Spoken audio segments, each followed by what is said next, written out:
Hello everyone, and welcome to video number 2 of the journey. If you are new here, come on in, take a seat, grab some popcorn, grab a drink, enjoy the video. If you're here for a while, cool. If not, don't worry, you have a good life. If you come back, awesome.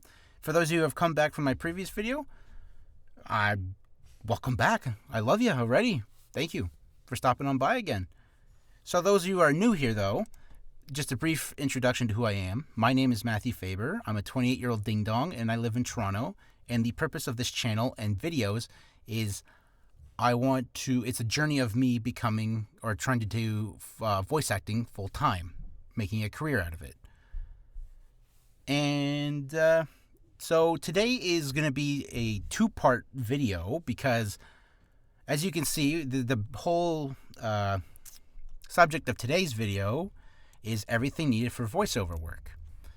But there's nothing on this that I want to talk about in the first part, because the first part I want to talk about is really thinking and considering doing this. In this case, I'm going to use voice acting as the example throughout the video just to make it simple.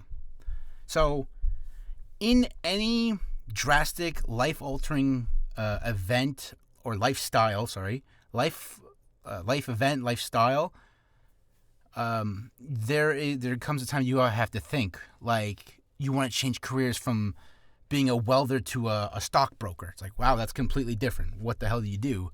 Or maybe you want to move from me, say I want to move to here to Tokyo. That's a whole other world over there. I don't know anything. So it's stuff like that. Obviously, you want to think about that stuff. And why am I being very emphatic about this is because I'm going to use myself as an example as to why I want to do voice acting and what not to do that I did. And I'll touch base on it. So, just a little backstory, or exposition, if you're fancy like that. Why I want to do voice acting is because I'm a gamer. I've been playing games since I was, 4 years old? Playing Sega Genesis and Nintendo 64 all the way up to my Xbox and PC. And I played everything in between. And I've also, since I was 15, I've been watching anime. An old friend got me into it, and I've been hooked ever since. And I've always loved the works of art, the stories, the characters that were in them. But I never took notice of the actors, the voices, the people behind making the characters come to life. Because without them, they're just, shapes of their fictional being is just going, where's the action? Where's the talent? Where's the voice? Come on. So I always thought about it 10 years ago, and 10 years ago, the technology wasn't with us, and only that, I didn't know what the hell to do. So I said, whatever. Come back April this year, when I was playing a game, the game that got me, that wanted me to do voice acting, was a game called Honkai Star Rail. And yes, some of you are thinking, a mobile game got you into it? Yes. And I'll briefly touch that right now. I fell in love with the game instantly. I love turn-based games. They're so fun. Especially love that game because it's just so simple. It's flashy. It's cool. It's awesome. And the voice actors the cast of characters, the voice actors themselves did a kick-ass job. Each and every single one of them. Not only that, you can watch them doing their own social media stuff. I sometimes watch their videos when they all hang out and they pull for new characters. It's just wholesome and fun. I wanted to be a part of that. Not as just part of the cast of Honkai Star Rail, but I do. But also just being part of that community of a voice actor. Being able to be a goof in-game and off the game. Sharing that, that creative... just being able to experience that with people that do the same job as me. I think that's all really cool and fun. So that's why that made me want to do it. So in April, before my vacation, I looked up how to get into voice acting. Google was not much help, and I was like, okay, I looked some stuff up, whatever. Friday before my vacation, I was scrolling on Instagram. I was on my lunch break at work, and I got hit with a targeted ad for voice acting classes from a very prolific voice actor. And I looked into it and I was like, okay, this is interesting. You know what? I'm on vacation next week. When I get home tonight, I'm going to just look this up. Went to the website, looked it up, and I saw right at the front banner saying 40% off spring sale. And I said, okay, that's it. We're doing it. I didn't even think about it. And I was, as stupid as it sounds, that's what I did. I did it. I just jumped in and said, let's do it. I was literally standing on a cliff. There's a giant chasm in front of me, and the other side was a sign that said, voice actor. And I said, okay. And I just jumped in. And I didn't hit the bottom. I'm just currently in free fall right now, waiting to see what happens. And why I use that as a bad example is to not do it, because obviously, as I'm being very emphatic on the fact that I'm saying, do your research, do the thinking, really consider if you want to do this. Unlike me, because my whole philosophy is throw shit at a wall and hope it sticks. That's me. Does it work?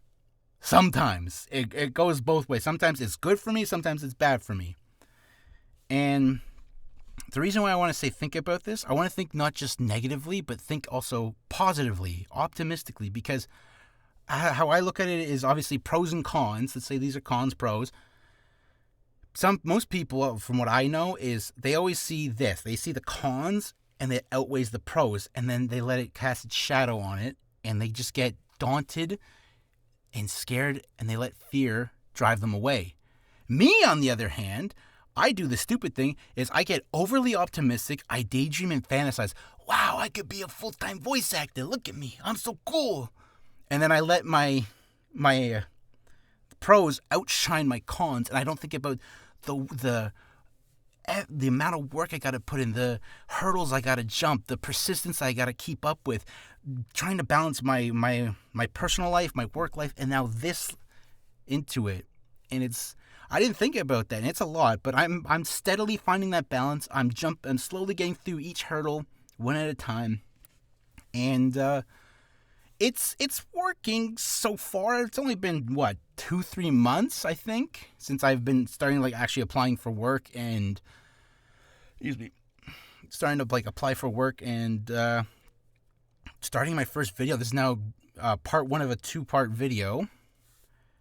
And I hope this gets to you guys in a good way. And just if you're lost or don't know what to do for voice acting, I do have something. Hold on, where is it? Right here. This is by a gentleman that goes by D. Bradley Baker. If you don't know who he is a veteran in the voice acting world who has done a lot. If you ever watched Star Wars Clone Wars, he's the voice of all the troopers, as far as I know. He also does a lot of monster noises. If you've played Halo 2, if you know Gravemind, he's the voice of Gravemind. How does that guy do it? I don't know. I'm astounded and impressed. But I would recommend reading this. I read, obviously starting from 0, and I went to this. I read the first 3. I haven't read the rest. And I said, I jumped right in.